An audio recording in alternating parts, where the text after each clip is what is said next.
Panorama CBN. Nos destaques do Panorama CBN de hoje, eu te conto que Fiocruz faz alerta sobre a situação das ocupações de leitos de UTI com a chegada da variante Ômicron. Bolsonaro tira poderes de Paulo Guedes e transfere responsabilidade do orçamento para a Casa Civil. E Príncipe Andrew renuncia aos títulos militares após escândalo sexual.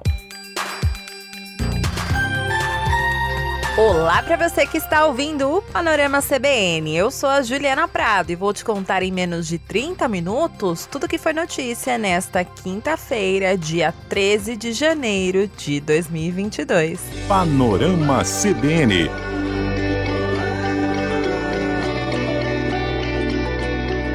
Vacina sim. Começa essa edição de hoje com notícia boa e dando continuidade a um assunto que a Bianca Santos falou na primeira edição do Panorama CBN de hoje. Estou me referindo à chegada das primeiras doses pediátricas da vacina da Pfizer contra a Covid, que chegaram nesta madrugada ao Brasil, no aeroporto de Viracopos, em Campinas, em São Paulo. E esse lote que chegou tem 1.200.000 doses e já começou a ser distribuído hoje mesmo aos estados e ao Distrito Federal de forma proporcional ao número de crianças de cada unidade federativa. Essa é a primeira remessa das 4.300.000 doses pediátricas da Pfizer que devem ser entregues ainda neste mês.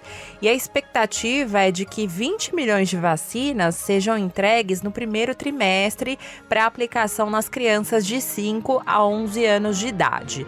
E durante a chegada das vacinas no aeroporto de Guarulhos, em São Paulo, o ministro da Saúde, Marcelo Queiroga, disse que a variante Ômicron é uma variante de preocupação, mas ele repetiu aquela velha frase dele de que essa variante não é uma variante de desespero. Mas ele reconheceu que a grande maioria das pessoas que estão internadas hoje com a Covid não se vacinou.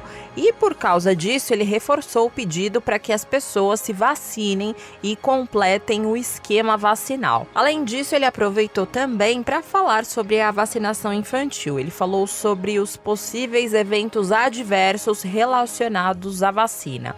Segundo Queiroga, em todas as campanhas de vacinação em massa, isso pode acontecer, mas até o momento a vacina para crianças se mostrou muito segura.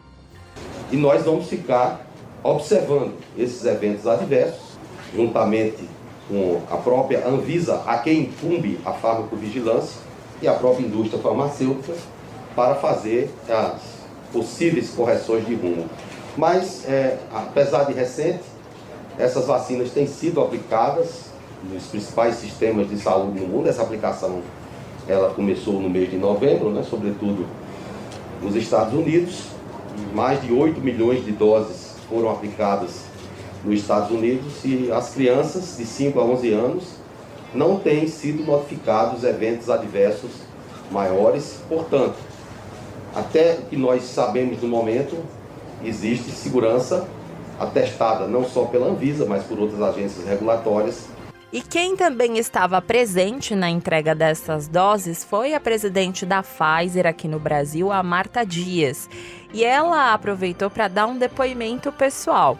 Ela tem 2 filhas, crianças, e ela disse que as meninas estão ansiosas para tomar vacina. A partir de agora, teremos a oportunidade de também proteger nossas crianças deste vírus e de suas potenciais complicações. Com a imunização de crianças de 5 a 11 anos, cuidaremos daqueles que são o futuro deste país e que merecem uma vida repleta de alegrias, de conquistas, de sonhos e de oportunidades. E, como mãe de 2 meninas de 9 e 11 anos, me sinto extremadamente feliz de poder vacinar minhas filhas. Elas estão super ansiosas e atentas ao calendário de vacinação da nossa cidade para serem imunizadas o quanto antes. Bom, de acordo com a recomendação do Ministério da Saúde, a vacinação de crianças de 5 a 11 anos não é obrigatória e deve seguir ordem de prioridades, começando pelas crianças com comorbidades e com deficiências permanentes, indígenas e quilombolas. Em seguida, o Ministério da Saúde recomenda que sejam vacinadas as crianças que vivem com pessoas do considerado grupo de risco. E aí, na sequência, vai ter um escalonamento por faixa etária, começando pelos mais velhos. E para a imunização desse público vai ser necessária a autorização dos pais. E no caso da presença dos responsáveis no ato da vacinação, aí não precisa. E com a chegada dessas doses, algumas cidades e estados já começaram a divulgar o calendário concreto de vacinação. Hoje, por exemplo, a cidade de São Paulo anunciou que deve começar a vacinação das crianças na segunda-feira, que é dia 17. A previsão é de que a imunização comece pelas crianças de 11 anos, mas o planejamento vai depender da quantidade de doses que a cidade vai receber. Já na cidade do Rio de Janeiro, o calendário de vacinação das crianças começa também na próxima segunda-feira, com a imunização das meninas de 11 anos. Depois tem um escalonamento de sexo e também de idade. Então, fica aí a dica para você acompanhar o calendário da sua cidade pelas redes sociais ou também pelos sites das secretarias municipais ou estaduais de saúde. Agora eu vou falar sobre a pandemia em si, porque o CONAS, que é o Conselho Nacional de Secretários de Saúde, reconheceu que o país está em uma nova onda de Covid com o avanço da variante Ômicron. Eles até enviaram um documento ao ministro da Saúde, Marcelo Queiroga, alertando sobre o avanço rápido dessa variante no país e a pressão sobre o sistema de saúde. Para você ter uma noção, o número de casos de Covid, segundo o painel do CONAS, explodiu nos primeiros dias do ano e passou de 1.700 para 25 mil em apenas uma semana. E nesse documento que foi encaminhado ao Ministério da Saúde, o Conselho Nacional de Secretários de Saúde pede que o Ministério reconheça que já exista uma nova onda de coronavírus. E o CONAS pediu ainda a reabertura dos leitos de hospital que estavam funcionando até o ano passado, o repasse de verba para que os estados montem pontos de testagem e o monitoramento dos estoques de EPIs, remédios e kits para intubação. Os secretários estaduais de saúde disseram também que, sendo a Ômicron mais transmissível e responsável pelo aumento de pacientes com sintomas leves, os serviços ambulatoriais estão pressionados por quadros clínicos que exigem uma testagem imediata, uma prescrição médica e a emissão de atestados para o devido isolamento. E sobre esse assunto, a nossa reportagem ouviu a infectologista Joana Dark. Porque, como eu falei para você outros dias aqui durante o Panorama CBN, há um receio para que o sistema de saúde entre em colapso, porque os profissionais de saúde estão ficando doentes. E sobre esse tema, a infectologista explicou que justamente a falta de mão de obra de profissionais de saúde foi o que levou o CDC, que é o Centro de Controle de Prevenção de Doenças dos Estados Unidos, a reduzir o período de isolamento dos casos assintomáticos de 10 para 5 dias. E ela avaliou que a Ômicron, mesmo em meio aos relatos de sintomas mais leves, pode sim pressionar o sistema de saúde. Se a gente pegar a quantidade de funcionários afastados em diversos locais, a gente vai ver que o sistema pode ter um colapso por falta de mão de obra. Na questão da saúde, é tão grave que alguns países, na Inglaterra, na França, se não me equivoco, aqueles profissionais que testaram positivo e que estavam bem, eles foram trabalhar na área para atender pacientes com Covid, porque não tinha como dispor dessa mão de obra. E sobre esse documento, o Ministério da Saúde disse apenas que vai analisar todos os pontos citados nesse documento. Enquanto o Ministério da Saúde faz toda essa análise criteriosa, a pandemia ela avança pelo país. E não sou eu que estou dizendo, e sim uma nota técnica que foi divulgada ontem pelo Observatório Covid-19 da Fiocruz, que traz um alerta para o aumento da ocupação de leitos de UTI na rede SUS para adultos aqui no Brasil. Segundo esse boletim, 1 estado e 4 capitais estão em situação crítica. Segundo a análise, o estado de Pernambuco está na zona de alerta crítico, com 82% de ocupação de leitos de UTI para a Covid. E também estão em situação crítica as seguintes capitais: Fortaleza, com 88%, Recife, com 80%, Belo Horizonte, com 84% e Goiânia, com 94%. Já o Rio de Janeiro está entre os 16 estados que estão em situação considerada boa, porque por lá só 12% das UTIs estão ocupadas. Em Minas Gerais, as chuvas continuam fazendo estragos. Em Ouro Preto, hoje, casarões históricos foram destruídos após um deslizamento de grandes proporções. E segundo a Defesa Civil Municipal, a área atingida já estava interditada há muitos anos e foi isolada pouco tempo antes do acidente por um monitoramento preventivo do órgão. A boa notícia é que não houve vítimas. A Defesa Civil acionou geólogos e outros especialistas para fazer uma nova análise da região, porque ainda há risco de novos deslizamentos e por isso o trânsito pelo local está interditado. E houve só que perigo. A Defesa Civil e os bombeiros isolaram o local por volta das 8h30 da manhã. E às 9h, esse deslizamento aconteceu.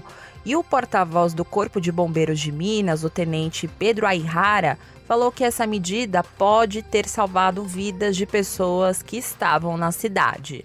Só não há vítimas nesse local devido a uma atuação preventiva do Corpo de Bombeiros Militar de Minas Gerais, juntamente com a Defesa Civil Municipal de Ouro Preto, que preventivamente já havia isolado o local e evacuado as pessoas que estavam nas proximidades.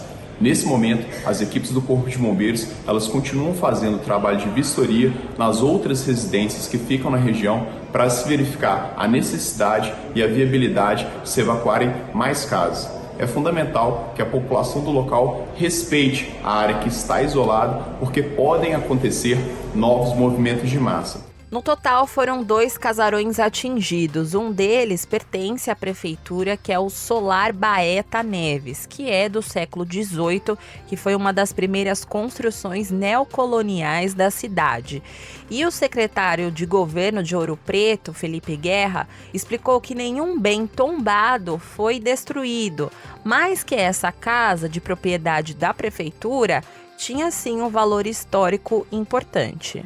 São bens um pouco mais novos, mas bens importantes de Ouro Preto. Ouro Preto é inteiramente um grande monumento da humanidade, né? Mas graças a Deus, novamente, reafirmando sem vítimas, né? A importância dos bens tombados de Ouro Preto, dos bens patrimoniais, mas a importância maior, o nosso maior bem são as pessoas. Segundo os bombeiros, se houver outro desmoronamento, há sim a possibilidade de um hotel e um restaurante serem atingidos. Como você tem acompanhado por aqui, Minas Gerais está sendo atingida por fortes chuvas há vários dias. E por causa disso, várias regiões do estado estão com a saturação do solo elevada em alerta de risco geológico. E quase metade das cidades mineiras declararam situação de emergência por causa das consequências das chuvas. No total, foram 374 cidades que declararam essa situação de emergência. E esse é o pior cenário, pelo menos dos últimos 8 anos.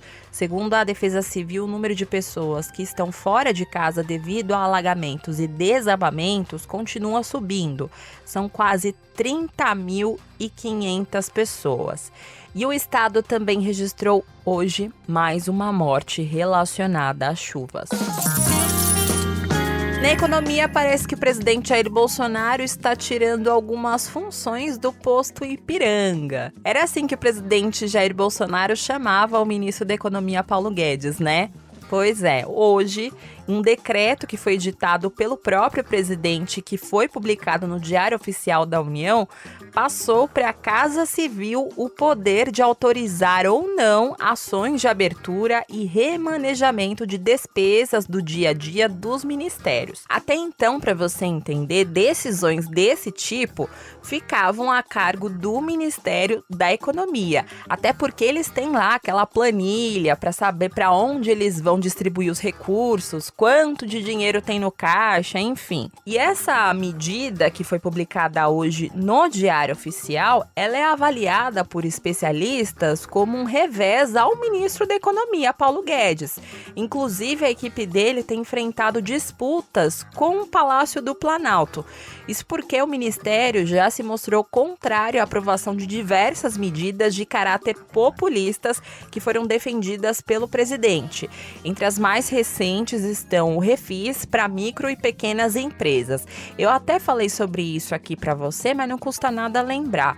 Bolsonaro acabou vetando o projeto de lei que permitiria a renegociação de 50 bilhões de reais em dívidas, em uma vitória que foi para a equipe econômica. Mas, depois disso, o próprio presidente disse que espera que o Congresso derrube esse veto. Bom, sobre esse tema, a gente ouviu durante a programação o cientista político Leandro Gabiati. E ele fez a seguinte avaliação, que esse novo decreto é uma consequência dos atritos do governo com Paulo Guedes, além de ser uma tentativa do governo de melhorar a articulação política com a base aliada, justamente em um ano eleitoral. Você tem um ministro que, além de ter dificuldades para operar politicamente e para entregar aquilo que ele promete, você tem também um ministro que se encontra com dificuldades econômicas evidentes. Nesses dois contextos, dificuldade ou talvez inclusive até resistência do Ministério da Economia a empenhar o dinheiro e cumprir acordos que a presidência da República celebrou politicamente, essa medida é um efeito prático de todo esse contexto político, né? Tanto de articulação do governo com a sua base, quanto de uma situação econômica bastante complexa que afeta diretamente o poder do ministro Paulo Guedes. E com esse decreto, a responsabilidade pelo orçamento de 2022 passa também às mãos de Ciro Nogueira, que é o ministro da Casa Civil, que é uma pasta considerada bastante estratégica na articulação política.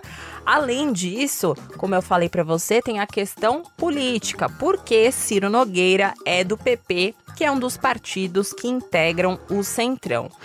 E como é que vai funcionar agora na prática? O Ministério da Economia vai definir os detalhes da destinação de recursos aos ministérios, mas a confirmação mesmo só vai vir depois da Casa Civil bater o martelo.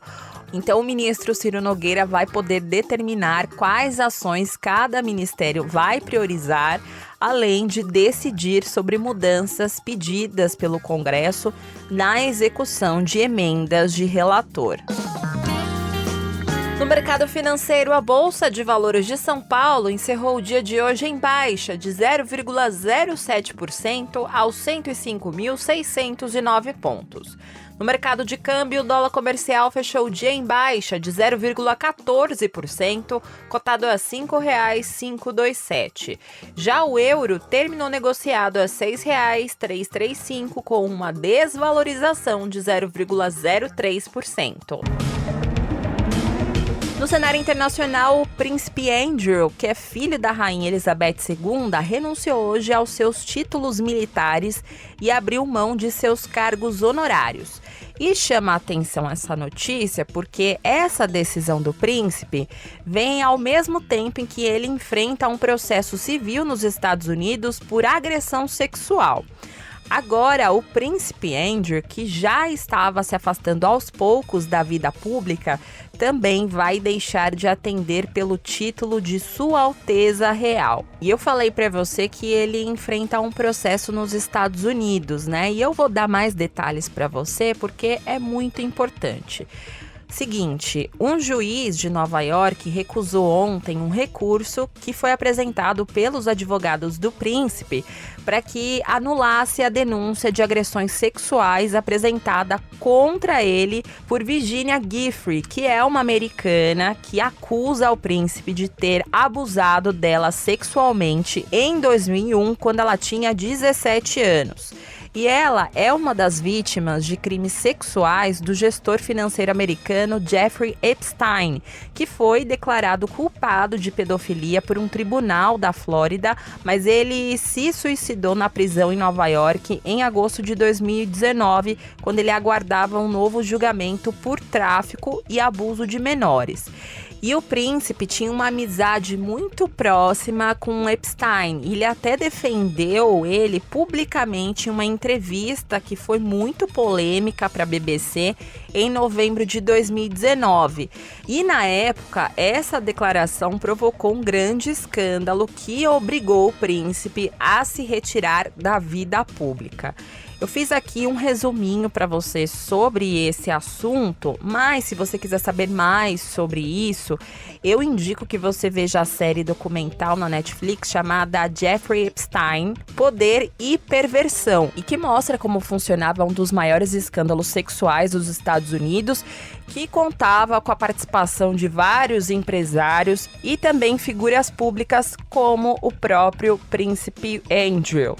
E nessa série tem um capítulo especial dedicado às acusações contra o príncipe Andrew. No esporte, o treinador Tite anunciou a lista com os 26 jogadores convocados pela seleção para os jogos contra o Equador e o Paraguai, válidos pelas eliminatórias da Copa do Mundo. O Brasil já está classificado e entre os nomes relacionados aparecem o de Daniel Alves, do Barcelona, e Felipe Coutinho, que se transferiu recentemente ao Aston Villa da Inglaterra. Também foram convocados Everton Ribeiro e Gabigol do Flamengo e o goleiro Everton do Palmeiras. Os atletas vão se apresentar no próximo dia 24. Neymar, que é camisa 10 da seleção, ficou de fora dessa lista porque ele não joga desde o dia 28 de novembro, quando ele lesionou o tornozelo esquerdo quando ele estava jogando pelo Paris Saint-Germain. E algo que chamou a atenção hoje foi que durante a divulgação da lista de convocados para esses 2 jogos, o técnico Tite revelou que o lateral Renan Lodge, do Atlético de Madrid, deixou de ser convocado porque ele não tomou a vacina contra a Covid-19. Panorama CBN. Eu não sou mulher de aturar, cê não me encara, se prepara que eu vou jogar bem na sua cara. Eu vou embora agora com Anitta e Pablo Vittar, porque as duas estão confirmadíssimas no Festival Coachella de 2022. A programação completa foi anunciada na noite de ontem e conta com Harry Styles, Billie Eilish e Kanye West como headliners. Esse festival de música é super conhecido porque ele é realizado no deserto, no sul da Califórnia, e vai acontecer em abril de 2022, depois de ser cancelado nos 2 últimos anos por causa da pandemia de Covid. E é com a música Sua Cara que eu vou ficando por aqui em mais uma edição do Panorama CBN. Obrigada pela companhia de hoje. O roteiro dessa edição foi escrito por mim, a montagem e a sonorização são do Adriano Bernardino. E você pode me encontrar lá nas redes sociais, no @Juliana_Deprado no Twitter, e no Insta é só procurar por @JulianaDeprado. E também tem o e-mail juliana.prado@cbn.com.br. E não se esqueça que amanhã a Bianca Santos te espera na primeira edição do Panorama CBN. Beijos pra você e até mais! Se você não vem, eu vou botar pressão. Panorama CBN. As principais notícias do dia em menos de meia hora.